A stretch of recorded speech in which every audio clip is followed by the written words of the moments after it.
Are you losing sleep because of coronavirus or stock market fears? Or maybe the shift to daylight saving time. Does that messed up your body clock like so many people? Well, UW Health distinguished psychologist Shilagh Mirgain is here with some tips on how we can get a good night's sleep. Hi, Shilagh. Hi. A lot of stuff to keep you up at night. Boy, it's been a rough couple of months. It really has. And when we think about dealing with the coronavirus or the plunge in the stock market, having quality sleep is one of the best things we can do to stay resilient. You know, we're living in stressful times and people all around us, including ourselves, are feeling overwhelmed, fearful, anxious, and getting good quality sleep will help us stay in our center and really have that inner capacity we need to handle difficult times that are going on around us. And messing with the clocks doesn't help either. Losing that 1 hour, you know, many people, including myself, woke up Monday feeling pretty groggy, and we find that 1/3 of Americans are pretty sleep deprived, so losing that hour can really add injury to the insult of not getting enough hours of sleep. And when we're not sleeping well, that really costs us in a lot of ways. So you have some tips of sleep hygiene.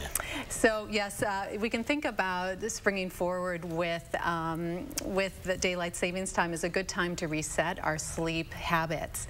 And we want to, because when we sleep well, we're more productive, we have better relationships, we have better concentration. So I want to talk about my top 10 tips. Okay, great. So the first one is to have a consistent wake and bedtime.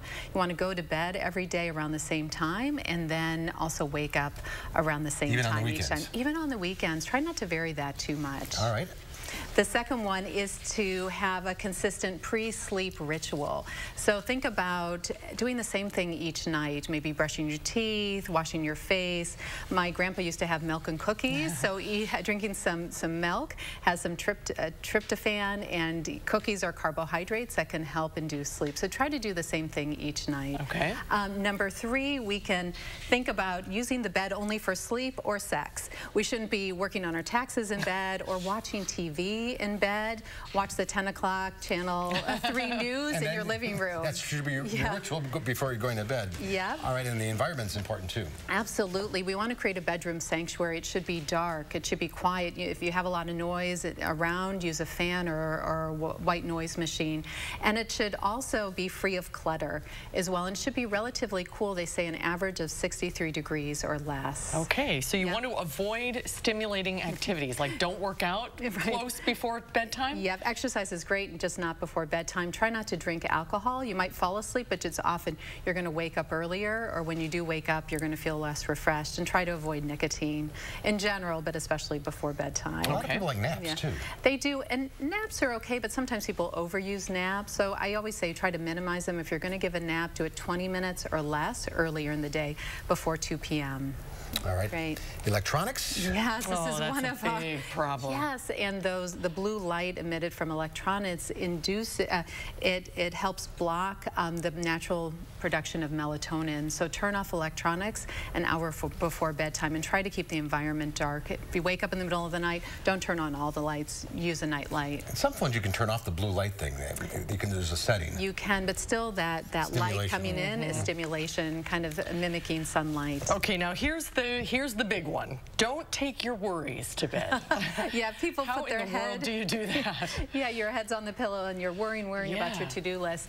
I like to prescribe a practice of just journaling for a few minutes, your to-do list, any concerns of the day, getting it out of the head onto the paper, and then end that practice with writing 3 good things that happened that day, a little gratitude to reset your mindset into the positive, into the good, and you'll often find that you can much more easily slide off into sleep.